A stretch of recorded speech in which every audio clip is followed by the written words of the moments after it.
Imagine playing HBCU football and dreaming of being drafted by one of 32 NFL franchises during the 21 draft. No HBCU football players were selected. Joining us live from Jacksonville is former Florida A&M great, Black College Football Hall of Famer, and NFL Minnesota Vikings kicker, Mr. Greg Coleman. I hope you and the family are safe and sound. Greg, what are your thoughts on guys trying to enter the league and play on Sundays using free agency?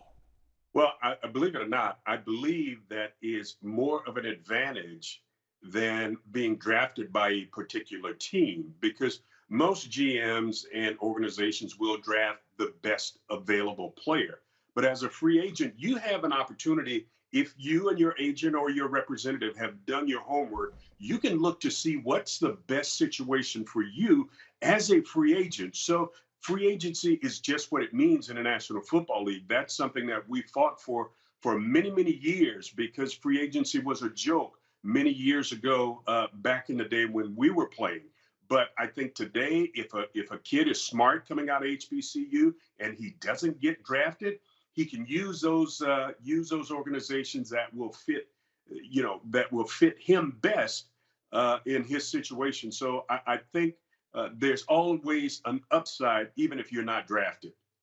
Greg, let's pivot real quick. You actually played football with the Minnesota Vikings for years, and over the last few weeks we saw the decision handed down in the Chauvin case when we look at 38th in Chicago. And when you think about that particular episode and George Floyd and brutality and Mr. Wright, his life is gone now. What goes through your mind? Well, it's unfortunate. I was actually in the Twin Cities when that verdict came down, and it was like a cloud that was lifted off the entire community because it has been heavy. I mean, there's National Guards on every corner, heavy police presence because of the unknown. But with that decision, let me say this, that decision was a verdict. It was not justice. There still needs to be police reform. There still needs to be some things. We're working with faith-based communities as well as law enforcement, NOBLE, National Organization of Black Law Enforcement Executives, and other organizations, really trying to find out what's best suited, for the community in law enforcement. Whatever reforms you make, you have to have the community involvement. So this talk, and I know people have been talking about defunding the police. No, they need to fund more, because there needs to be specialists to go out with these officers on a lot of cases, because mental illness, mental health is a huge part of a lot of the problems in our community.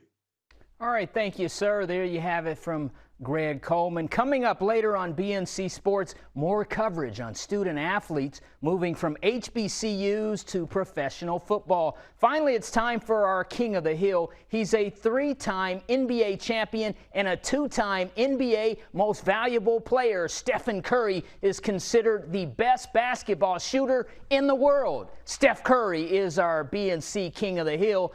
Wardell Stephen Curry II was born March 14th, 1988 in Akron, Ohio. Curry is known for revolutionizing pro basketball. He can shoot from basically anywhere on the court.